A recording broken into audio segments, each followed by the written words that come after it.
faire. Si vous me posez la question, le oui ou le non, c'est la réponse.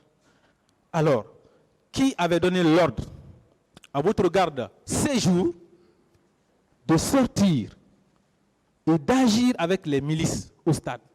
Mais cette garde a été claire devant le tribunal, pas devant vous seuls. Qu'il est sorti à ma recherche. Est-ce vrai que je ne lui ai pas donné des instructions? Qu'est-ce que vous voulez de plus? Et vous revenez chaque fois sur les mêmes, vous avez donné des ordres. Faites beaucoup très attention, maître, parce que nous sommes devant un procès criminel. Ne faites pas en sorte, parce que vous imaginez, hein, lorsque vous parlez, il y a les substituts du parquet et les assesseurs du président, je ne sais pas, ils sont en train d'écrire. Il ne faut pas me compromettre ici, maître. Ne me comprenez. C'est ce qui fait que généralement je réagis. Parce qu'ils sont là, le président est concentré, le procureur est concentré, mais les substituts écrits. Lorsque vous venez de faire une déclaration comme ça, vous avez donné de l'ordre à votre garde. Alors que la garde a dit devant cette barre que je ne lui ai donné aucune instruction. Mais maître, quand même, si vous voulez vraiment, à moins que vous voulez me provoquer, mais ça me crée des problèmes. Parce que tout ce que vous dites, il y a les substituts, il y a les assesseurs qui sont en train, le greffier qui sont en train de noter. Vous pensez que c'est au hasard? Donc posez des questions, ce que les accusés ont dit ici. Mais ne dites pas que votre garde a dit, ou bien que vous avez donné des ordres à votre garde. Parce que si vous dites ça, ils vont prendre maître tel, ils vont écrire. Ça va compliquer les choses. Monsieur Camara,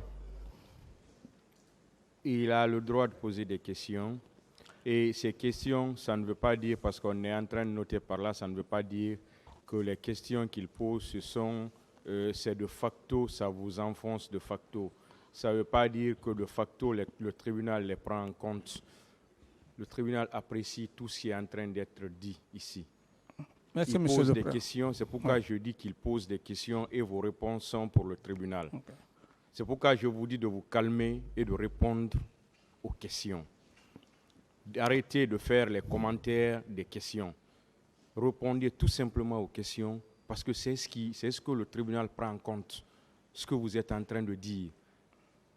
Ce que vous dites, ça ne veut pas dire que c'est vrai pour le tribunal, ça ne veut pas dire que c'est faux pour le tribunal. Le tribunal apprécie souverainement tout ce qui est en train d'être dit dans cette salle. Merci, monsieur le Président. Voilà. Donc, contentez-vous de répondre aux questions. Les questions ne doivent pas vous blesser. Les questions ne doivent pas vous offusquer parce que ce sont des questions qui ne sont pas offensantes. Ce sont des questions simples qu'on est en train de vous poser. Contentez-vous de les répondre. L'appréciation, c'est le tribunal qui le fait et de façon très souveraine, de façon très indépendante. Rassurez-vous de cela. Continuez, maître. Merci, monsieur le Président. Je prends le PV 916. Il s'agit de Mme Barry Oumo, qui déclare ceci. Nous sommes restés là jusqu'à 9h30, l'heure à laquelle les manifestants de Bambeto sont arrivés.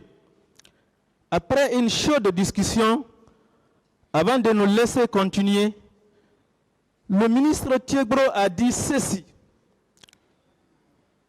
Vous voulez accéder au stade? Allez-y.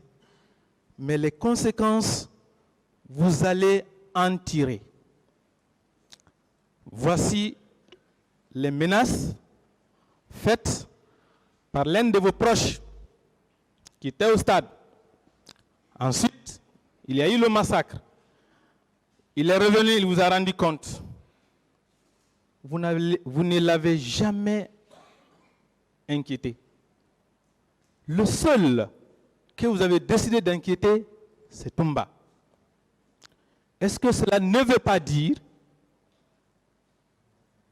que ces menaces faites par le colonel Thiegro ont été faites sur vos ordres, Monsieur le Président? Absolument pas. Et pourquoi le cas de Toumba? Pourquoi? Je dis pourquoi le cas de Toumba? Je dis pourquoi le cas de Toumba est de camp en même temps. Il gère le régiment qui m'a du stade de ne pas aller au stade. C'est la même personne qui va aller au stade. Cependant, le colonel Tebbourou, on ne s'est pas vu le matin. Mais lui qui m'a dit, qui m'a dissuadé, il est parti au stade. Donc, c'est très différent. Le colonel Tebbourou, on ne s'est pas vu le matin. Il a été très clair ici. Alors, ou vous parlez le cas du colonel Tebbourou, ou vous parlez le cas, mais ne parlez pas des deux. Voilà. Si vous faites allusion à ces cas, les deux cas sont différents. Les deux cas, son cas est différent par rapport au cas du colonel Tebbourou. Parce que le colonel Tebbourou, on ne s'est pas vu le matin. Je ne lui ai pas donné d'instruction. Comme il a une mission régalienne. Les deux camps qui étaient avec moi, celui qui est parti sans mes instructions, il a été clair. Alors quand il y a ça, je dois d'abord m'attaquer à mon aide de camp sous forme de trahison. C'est ça même. Monsieur le Président, je prends le PV 10-17. Il s'agit de Madame Diallo Yaye Madiou. Je vous lis le récit du calvaire vécu ces jours par cette dame, grâce aux faits et gestes de votre garde, la garde présidentielle.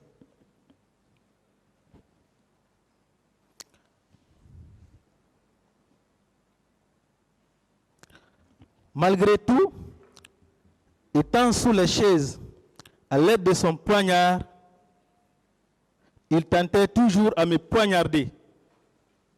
Mais j'esquivais ses coups et dans ces circonstances, j'ai perdu 9 dents qui m'a complètement défiguré. Finalement, Dieu m'a donné la force. J'ai escaladé le grillage de la loge officielle. L'un d'eux a ordonné à ceux qu'on tire sur ma tête, car j'allais m'enfuir. Mais malheureusement pour eux, les balles étaient finies. J'ai pu quitter la loge officielle en descendant les marches de la tribune en direction de la pelouse. À cet endroit, ils violaient les femmes. J'ai constaté des bérets rouges possédaient également toutes sortes d'armes tranchantes, couteaux, ciseaux, coupe-coupe et haches. Mon pantalon était déchiré par les militaires. Je suis parvenu à leur échapper. Je me suis dirigé à nouveau vers la tribune en étant poursuivi par 7-8 bérets rouges. Arrivé en haut de la tribune, j'ai été terrifié. J'ai sauté et je suis tombé sur des gens qui se trouvaient en bas. Ma chute a été amortie par leur corps et était sûrement blessée par le mien. J'ai eu une entorse au poignet gauche. 2 jeunes ont voulu me porter secours. Le premier a reçu une balle dans la tête et est mort sur le coup, comme le second qui a pris une balle dans la poitrine. En se dirigeant vers les vestiaires, j'ai rencontré un garde-corps d'un des leaders à qui j'ai demandé de l'aide. Monsieur le Président, cette chasse à l'homme organisée et exécutée par votre garde en plein jour, est-ce qu'une telle chasse peut être effectuée sans votre protection et sans vos ordres? Sans ordre. Sans votre protection. Je dis sans ordre. Et la protection. Le reste de protection, je ne rentre pas dans les détails. Vous avez parlé d'ordre. L'ordre, c'est l'instruction. Sans ordre, il peut le faire sans ordre. Ces armes blanches, Est-ce que votre garde présidentielle est habilitée à les détenir, ces coupe-coupe? Est-ce qu'elle est habilitée? Non. Est-ce qu'elle peut sortir du camp avec de telles armes sans que vous-même, vous ne vous en rendiez compte? Est-ce que c'est possible? C'est bien possible. Pourquoi? En quoi ça peut être possible? La preuve en est, quand lui-même ils m'ont fait rentrer au bureau, il est parti au camp, au stade, sans que je ne cherche.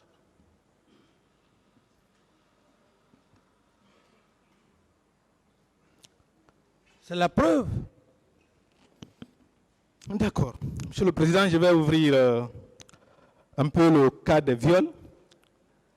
Beaucoup de femmes ont connu des viols traumatisants ces jours, Monsieur le Président. En attendant de savoir plus tard si le tribunal décidera de maintenir la publicité quand les victimes de viols vont commencer, je vais m'abstenir de dire leur nom. Je donne les cotes de leur PV. Cote 902. 3 militaires de la garde présidentielle sont venus se saisir de moi. Le premier m'a giflé, m'a pris les cheveux et m'a retiré mon téléphone. Le second m'a balayé et m'a mise par terre avant de déchirer mon pantalon et mon t-shirt. Le troisième s'est joint à eux. Ils se sont tous mis à écarter mes jambes et à introduire leurs mains. Je me limite là. J'ai crié tout en essayant de résister. Mais comme ils étaient plus forts, ils ont continué leur sale besogne en me frappant et en proférant toutes sortes d'injures. J'ai été blessé au genou gauche, à la jambe gauche et au sexe qui saignait abondamment. Je vais me limiter là, Monsieur le Président. La suite est horrible. Voici le comportement de votre garde présidentielle. Et après, il n'y a eu aucune sanction. Est-ce que votre garde, Monsieur le Président, peut poser de tels actes sans avoir reçu vos ordres et ne pas être sanctionné? Est-ce que c'est possible? C'est la question. C'est la question, maître. Oui. C'est maintenant que je viens même de constater encore une autre situation aggravante de la situation de Toumba. C'est maintenant. Moi, je pensais que c'était simplement lié par rapport au stade du 28 septembre. Mais ce que vous dites là, si ça s'avère vrai, cette situation, elle est aggravante. Et donc, c'est dans tout ça que je dis, encore je vous dis, par rapport à votre question, il m'a désobéi pour s'y rendre au stade. Et ce qui s'est passé au stade,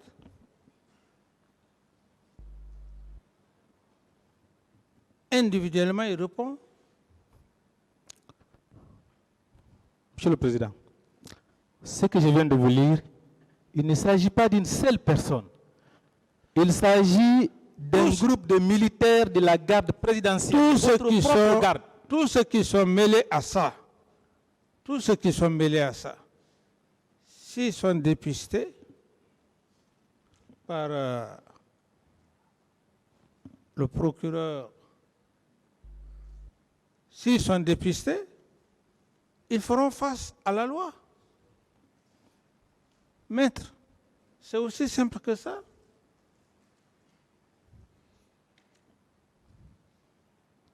D'accord. J'ai lu un autre cas de viol, je les sélectionne, ils sont nombreux, pas tous, ce n'est pas possible. Là, nous avons rencontré un groupe de militaires qui tiraient. Ceci étant, Je me suis retourné pour aller vers la piscine Maracana. Sur mon trajet, j'ai vu plusieurs corps par terre et j'ai pris peur. De là, j'ai couru vers le mur, côté rail, où un vieux aux cheveux blancs faisait passer les femmes à l'aide d'une échelle. Malheureusement pour nous, il a été atteint mortellement d'une balle tirée par un militaire. Nous avons tous pris la fuite pour aller vers le terrain de handball. C'est à ce niveau qu'un militaire de la garde présidentielle m'a pourchassé. Lorsqu'il m'a intercepté, il m'a administré 3 coups de matraque et m'a balayé. Je l'ai longtemps prié, mais il continuait toujours à me frapper. Entre-temps, il a fait tomber mon pagne et en tentant de me déposer dans l'une des salles du palais des sports, il a déchiré ma culotte. Quand j'ai compris qu'il voulait sérieusement me faire du mal, je me suis approché à un frère au seuil de la porte. Comme il était plus fort que moi, il a déchiré mon caleçon tout en me disant ceci. Bordel, vous êtes venu chercher des garçons.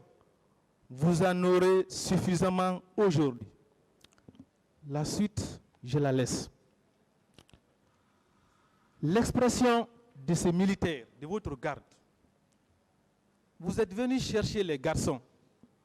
Vous en aurez suffisamment aujourd'hui. Est-ce que cela ne veut pas dire que ce viol avait été bel et bien planifié et programmé?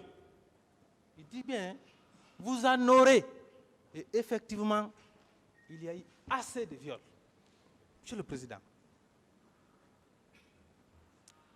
si ce n'est vous, ou avec vous, est-ce que la planification du viol par votre garde peut être possible? Est-ce que c'est possible?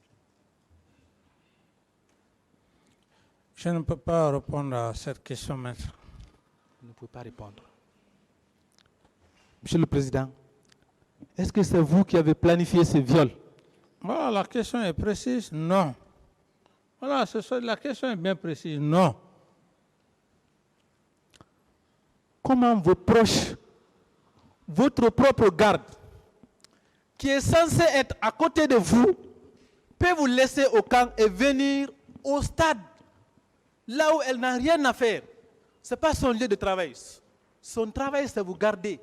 Cette garde-là peut vous laisser au camp et venir d'elle-même au stade poser de tels actes, Monsieur le Président?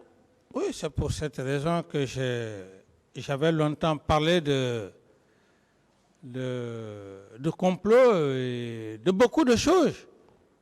Sinon, la garde présidentielle dans un stade, béret rouge, c'est quasiment impossible. Seule la police et la gendarmerie. Mais s'ils sont partis, ceux qui sont partis, ils avaient un objectif. C'est ce que j'avais dévoilé ici, très clairement, maître. Monsieur le Président. Oui. Est-ce qu'à la date du 28 septembre 2009, vous étiez la seule autorité du pays à avoir une garde? C'est la question. Non. Pourquoi la garde des autres autorités ne s'est pas retrouvée au stade, sauf votre garde? Pourquoi? Oui, maître, ne confondez pas. Vous savez, il y a le volume, la dimension des gardes aussi. Le ministre qui est là, il a une garde. Il peut tout de suite, quand il est quelque part, si c'est 2 ou 3 personnes, il peut s'en rendre compte. Mais une garde présidentielle, vous imaginez? Vous ne pouvez pas être là constamment avec la garde dehors, non? Ils sont dehors. D'accord. Je vais laisser les autres PV. Je finis avec 2 par rapport à ces chapitres viol. Je prends 2 PV. Le PV code 906.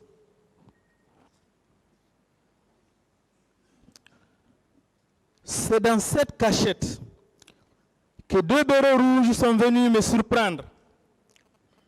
L'un d'eux m'a administré une paire de gifles avant de soustraire mon téléphone de marque Nokia 2+, dans la poche de mon pantalon. Le second s'est jeté violemment sur moi et a déchiré mon body, mon pantalon et mon caleçon avant de me terrasser. Je l'ai prié de m'épargner tout en lui indiquant que j'étais en début de grossesse. Réponse, il m'a giflé et m'a même blessé au bras gauche. Entre-temps, son copain nous a abandonnés pour suivre une autre fille qui était de passage. Malgré mes prières, ce militaire de la garde présidentielle m'a violé avec brutalité. C'est lorsqu'il m'a vu saigner qu'il m'a abandonné. J'ai compris que j'avais avorté. Ne pouvant pas me relever à cause des douleurs, je suis resté longtemps couché au même lieu, 2 heures durant. Dieu aidant, un jeune inconnu est venu me trouver là. Il m'a prêté sa chemise qui m'a servi de pagne et m'a aidé à me relever. C'est là que les agents de la Croix-Rouge sont venus me prendre pour me mettre dans leur véhicule. C'est l'avant-dernière. Donc, avant de vous poser la question, je lis le dernier. C'est la cote 911. C'est ainsi que, pris de panique, nous avons pris la fuite pour descendre dans les vestiaires où nous avons vu des hommes qui parlaient une langue que je ne comprenais pas. Spontanément, quelqu'un m'a pris par derrière en déchirant mes habits, me terrassé, déchiré ma culotte pour enfin me violer. Ce qui a occasionné mon avortement, car j'étais en grossesse de 3 mois. Après cet acte, je suis sorti nu du stade. Je suis allé me réfugier dans une famille en face du restaurant Marocana. C'est grâce à cette famille que nous avons pu avoir des habits pour pouvoir rejoindre nos familles. Tant d'autres femmes ont subi ces horreurs. Même les femmes enceintes, votre garde n'a pas épargné, Monsieur le Président. Comment? Vous pouvez expliquer qu'une garde présidentielle qui vient de se séparer avec son président, son chef, qu'elle vient de laisser au camp, peut venir commettre de tels actes, de telles horreurs, sans avoir reçu l'ordre de ce dernier. C'est admissible, Monsieur le Président? Quant à moi, aucun ordre. Vous n'avez donné aucun ordre. Aucun ordre. Ces horreurs de votre garde, ceux qui sont chargés de votre sécurité, qu'est-ce que ça vous inspire? Reprenez la question. Ça vous inspire quoi, ce comportement de votre propre garde? Ça vous inspire quoi? Mais ce que vous venez de dire, si c'est vrai, c'est un comportement inhumain. C'est inhumain. C'est inhumain. Pourquoi vous avez gardé cette garde après les événements du 28 septembre? Pourquoi vous ne l'avez pas limogée si elle n'avait pas agi sur votre ordre? Pourquoi vous l'avez gardée? Qui? La garde présidentielle. Est-ce que vous avez limogé certains? Non, mais ce que vous dites, c'est une affirmation que vous venez de déclarer. Moi, je ne savais pas qu'il y avait tout ça.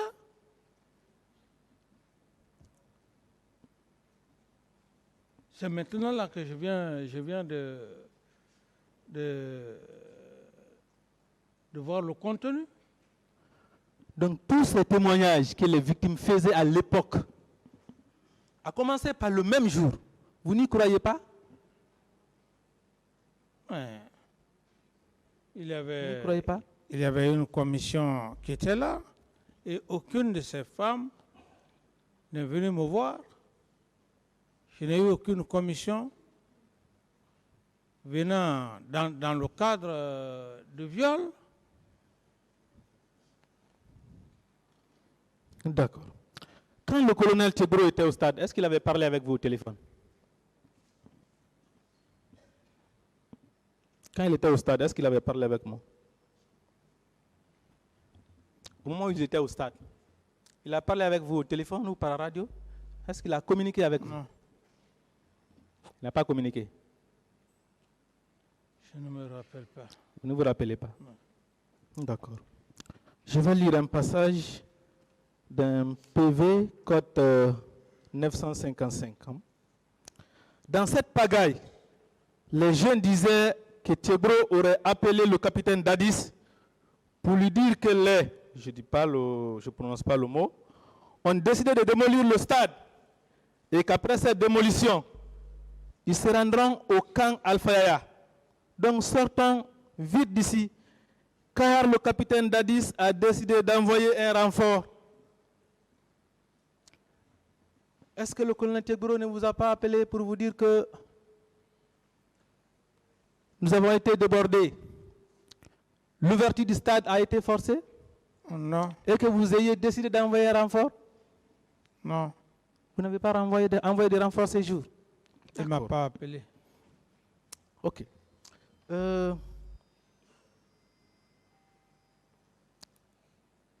vais lire un autre PV qui dit ceci. Alors que nous attendions avec la gendarmerie au même rond-point, et je précise que celui qui parle là est un policier. Il s'agit de M. Ansouman Kamara. Il est de la police. C'est la cote 113. Il dit ceci. Alors que nous attendions avec la gendarmerie au même rond-point, le ministre Tchegro est arrivé dans les bandes de 13h et quelques pour nous dire que le président de la République n'est pas content. Et pour cause, les unités de la police et de la gendarmerie ont démissionné. Voilà. Voilà votre message que le colonel Tchegro est venu transmettre à la police et à la gendarmerie, que vous n'êtes pas content. De quoi vous n'étiez pas content, Monsieur le Président, ces jours? Mais je ne peux pas. De quoi vous n'étiez pas content? C'est une déclaration que vous faites. Je ne peux pas faire de commentaires par rapport à cette déclaration. La foule devenait de défier la gendarmerie et la police, de forcer l'ouverture du stade. Je ne réponds Donc pas. vous n'étiez pas content. Je ne réponds pas à cette question. Voilà. Le colonel Tchegro est venu transmettre ces messages à la police et à la gendarmerie. Comme elle n'a pas pu, vous avez donc décidé d'envoyer les bérets rouges, oui ou non, votre propre garde, oui ou non, Monsieur le Président? Comme la police et la gendarmerie ont été débordées. Non. Incroyable. Votre garde va vous laisser au camp. Le président a bien dit qu'il n'y a ordre. pas de commentaire. Quand on pose une question, ne faites pas de commentaire. Moi, je ne suis pas juriste, mais je retiens. Quand on me donne des règles, je maintiens. Posez d'autres questions, maître. Il n'y a pas de problème, Monsieur le Président. Je continue. Je prends le PV 110-88. Il s'agit de M. Yacouba Bari qui déclare ceci. Deux pick-up de la gendarmerie ont embarqué des personnes vivantes pour une destination inconnue. Aux environs des 0h30, deux autres pick-up ont embarqué de la prison de Pivi des personnes vivantes pour une destination inconnue. J'ai également remarqué une dizaine de camions-bennes destinés au ramassage des ordures remplis de cadavres pour les envoyer vers Yimbaya ou autre destination. À une des questions, Il a précisé ceci.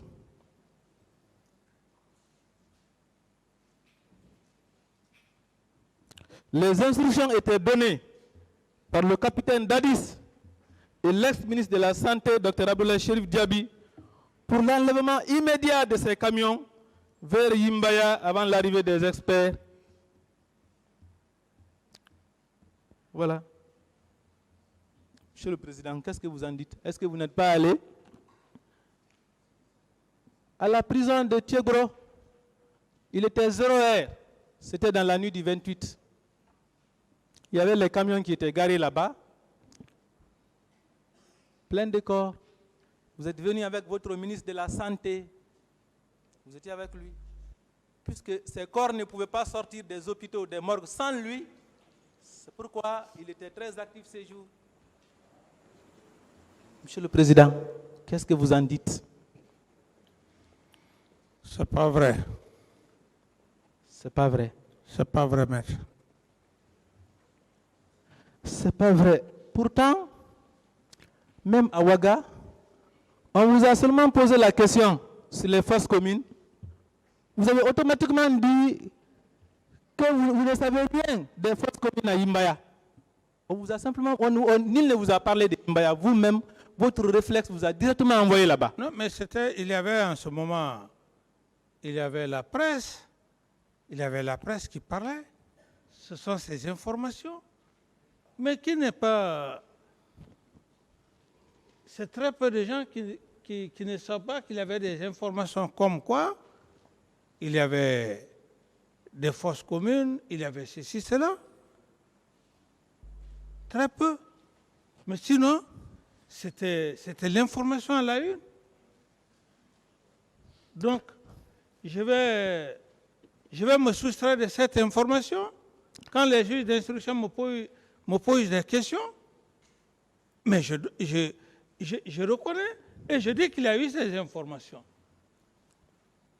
Vous savez, je vous avais posé la question de savoir si vous n'aviez pas peur que le nombre de morts soit trop élevé pour ne pas avoir de problèmes, surtout avec la communauté internationale. Je vous avais posé cette question.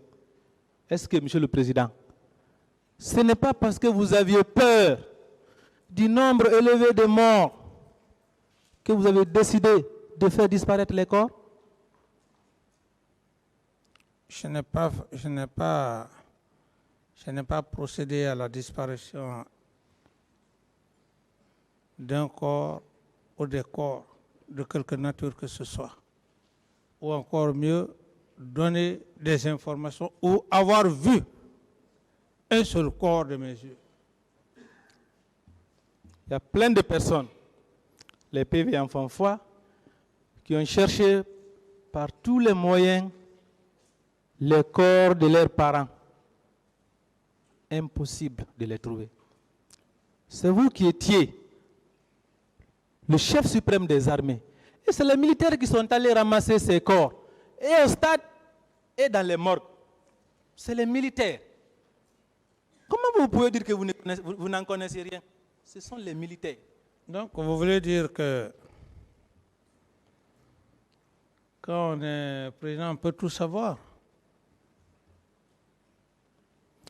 Vous êtes censé savoir, vous êtes censé être informé plus que tous les Guinéens. Mais contrairement à ce que vous dites, ce ne sont que des informations que j'ai eues, que j'ai reçues à l'époque, comme vous. D'accord. Je lis le PV 12-32.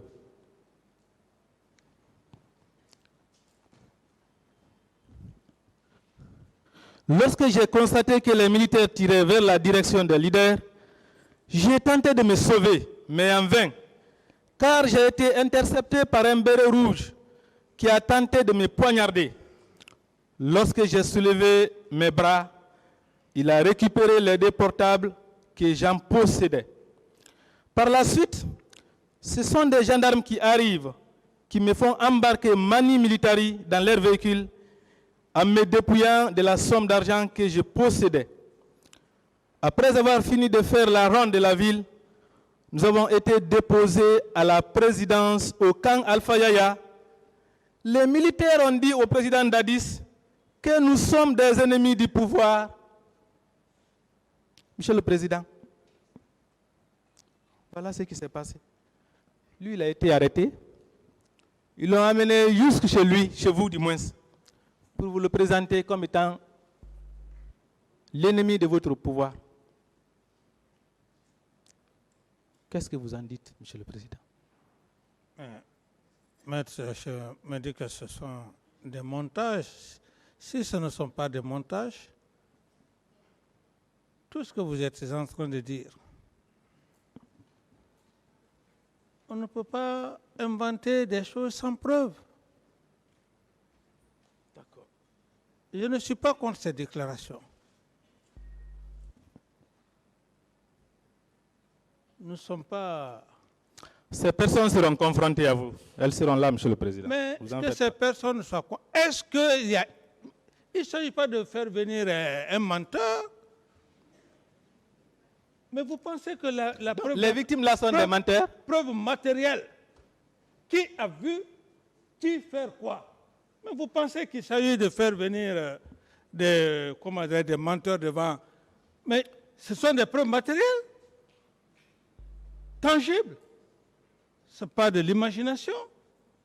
Ou quelqu'un va venir s'arrêter, oui, et capitaine Dadis m'a fait ça, capitaine...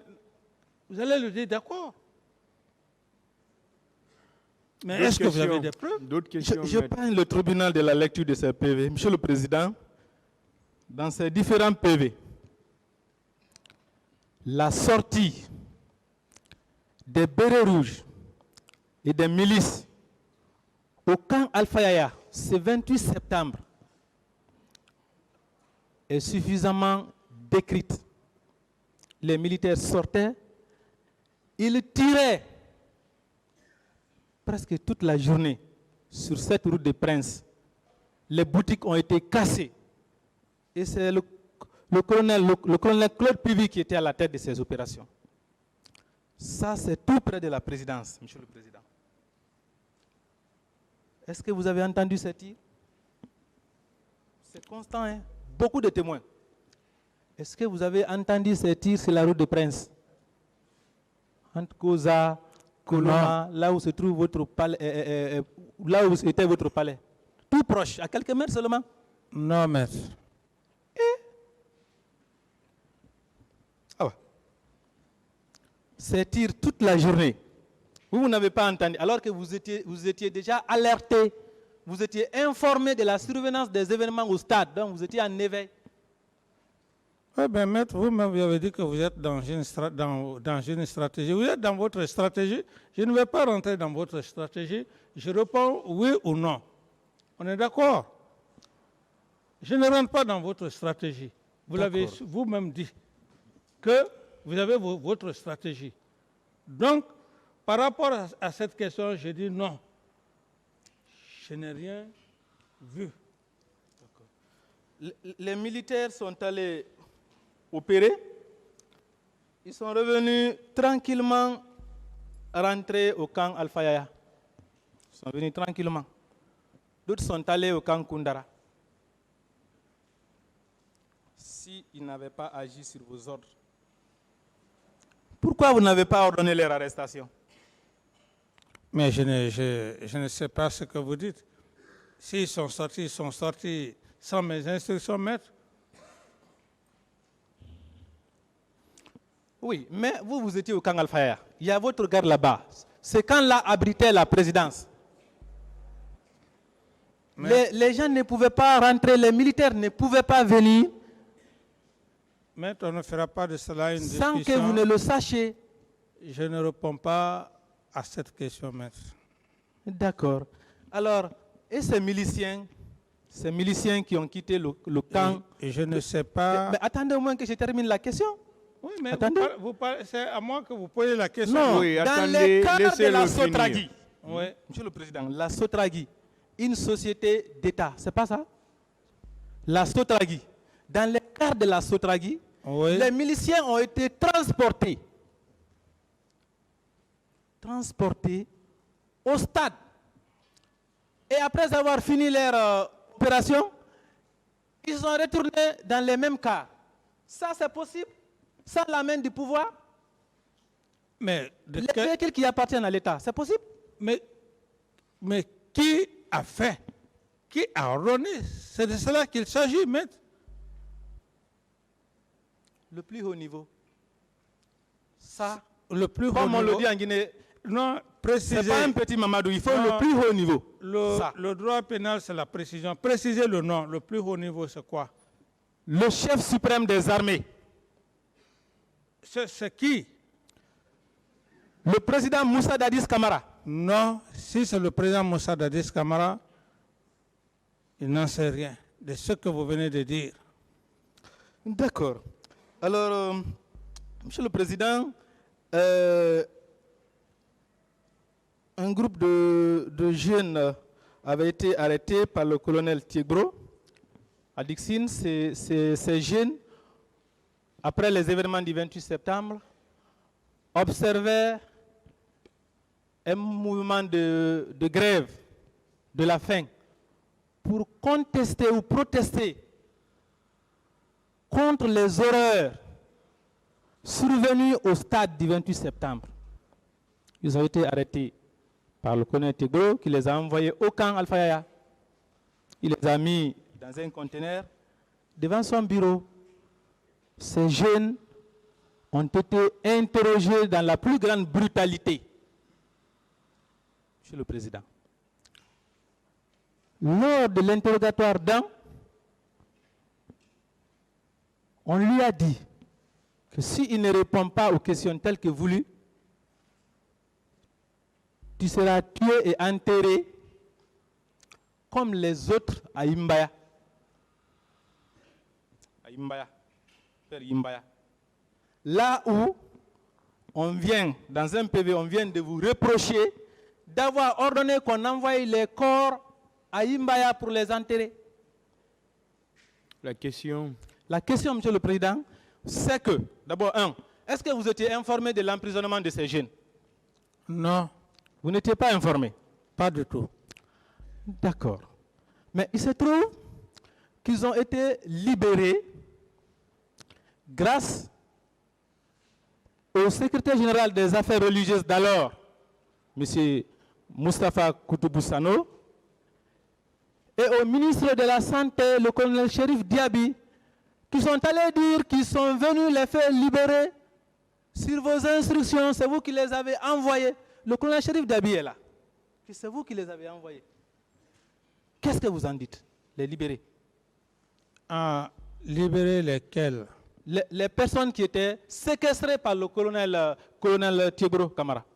Mais si c'est dans ce contexte et que les gens sont séquestrés, humainement parlant, si ce que vous dites c'est vrai, mais on ne peut pas me dire qu'il y a des gens qui sont séquestrés et que moi j'accepte, que je cautionne. Je dis simplement de libérer. Si tel est le cas, je le fais. Parce que c'est seule la loi, la justice qui peut le faire avec des principes. Mais si tel est le cas,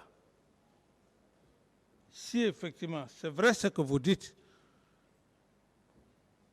comme ça fait longtemps, je ne pouvais que le faire.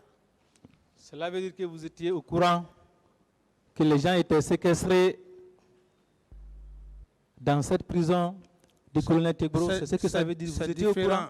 C'est différent. Vous parlez de séquestration, c'est différent. On ne peut pas être au courant d'un fait ou des faits. Mais parmi des faits, on peut vous présenter un seul. C'est dans ce contexte que j'ai dit, si ce que vous dites, c'est vrai, la séquestration. D'accord. Je tends vers la fin. Monsieur le Président, si réellement les événements du 28 septembre, ce n'est pas vous qui les aviez planifiés, si c'est vraiment un complot organisé contre vous, Vous aviez l'armée avec vous. Vous aviez la police avec vous. Vous aviez la gendarmerie avec vous. Pourquoi vous n'avez pas arrêté un seul élément infiltré, pour le présenter à la face du monde, pour dire, vous voyez, ce n'est pas moi, ce n'est pas mon œuvre. Ce sont mes adversaires qui ont complété contre moi. Pourquoi vous n'avez pas pu arrêter un seul élément? Est-ce que c'est ma présence physique qui était au stade pour arrêter les gens? Si les forces de sécurité chargées pour cette mission, si cette force de sécurité n'a pas pu arrêter un seul élément, est-ce que c'est moi qui devrais faire, comment dirais-je, leur travail? Non. Alors, Monsieur le Président, pourquoi vous n'avez pas fait appel aux différents chefs d'état-major pour leur dire, prenez toutes les dispositions, contrôlez les camps pour savoir qui va rentrer et chercher à savoir d'où il venait. Pourquoi vous n'avez pas fait ça? Les militaires sont revenus dans les camps librement. Pourquoi vous n'avez pas fait ça? Référez-vous à la décision du chef d'état-major général des armées. Ça, ce n'est pas votre décision parce que vous avez dit que vous n'étiez pas informé de cette réunion. J'ai dit référez-vous dans ce contexte parce que le chef d'état-major général des armées, il relève d'un chef d'État tous ceux qui ne sont pas bien, il prend sa responsabilité. Quand il prend sa responsabilité dans le bon sens, c'est bien. Donc par rapport à cette question, je ne pouvais pas appeler, comme vous le dites, ce n'est pas comme ça que ça se passe. C'est pas comme ça se passe. Monsieur le Président. Il y a la gendarmerie et la police. C'est largement suffisant.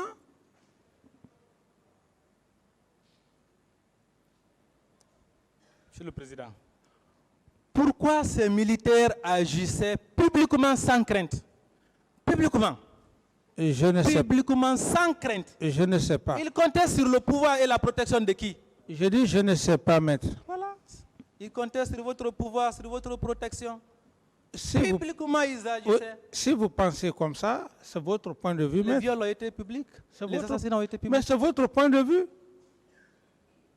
C'est votre point de vue. C'est votre pensée. J'ai la mienne. Donc, je suis d'accord avec vous. C'est votre pensée. Si personne n'a été arrêté, c'est parce que tout simplement, ceux qui ont agi sous vos ordres. Je tends vers la fin. Monsieur le Président, vous savez ce qui vous confond davantage dans ce dossier?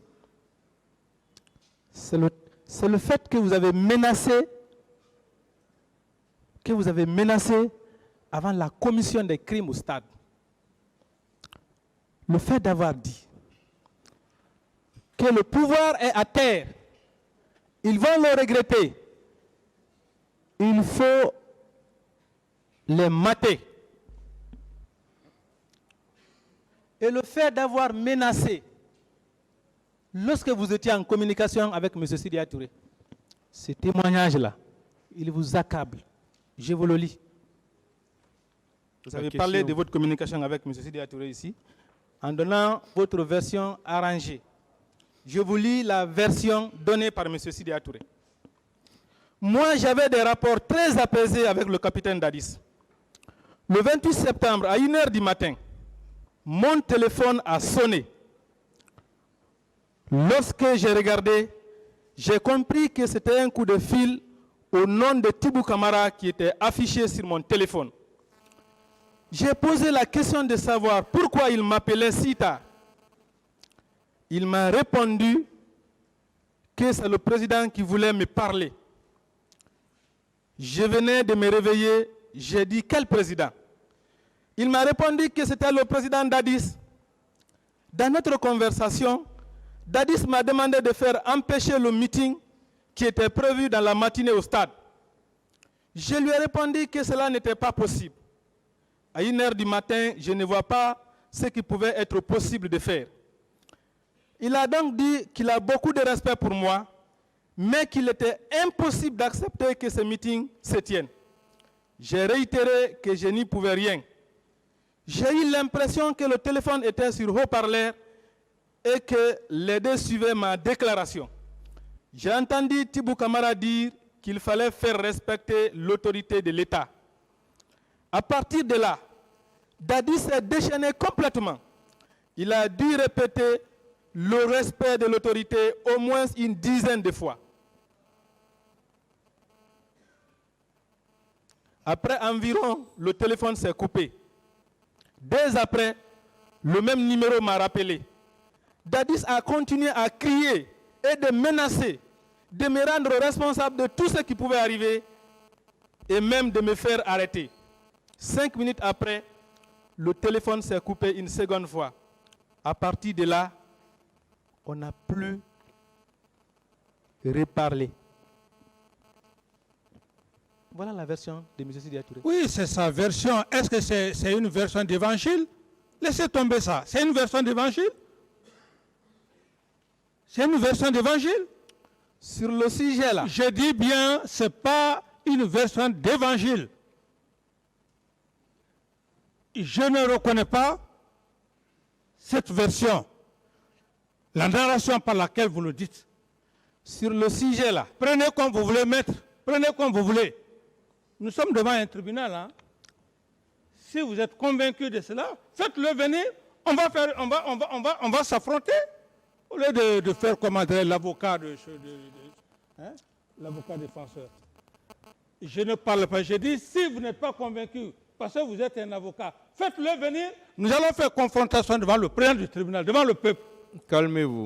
Sur le sujet là, même la déclaration de colonel Tegbro vous met en cause. Parce que lui-même dit que rien ne me met en cause. Rien ne me met en cause. Je dis rien ne me met en cause. Ça, si vous n'avez pas de Monsieur Kamara, la calmez-vous. menace. Maître, rien ne me met en cause. Excusez-moi, Monsieur le Président, je vous en prie. Rien ne me met en cause. Si vous voulez faire sortir des preuves du ciel, faire tomber devant le procureur ou bien à la planète Mars, c'est maintenant là qu'il faut aller à la planète Mars. Monsieur le Président, je pense que je me suis fait suffisamment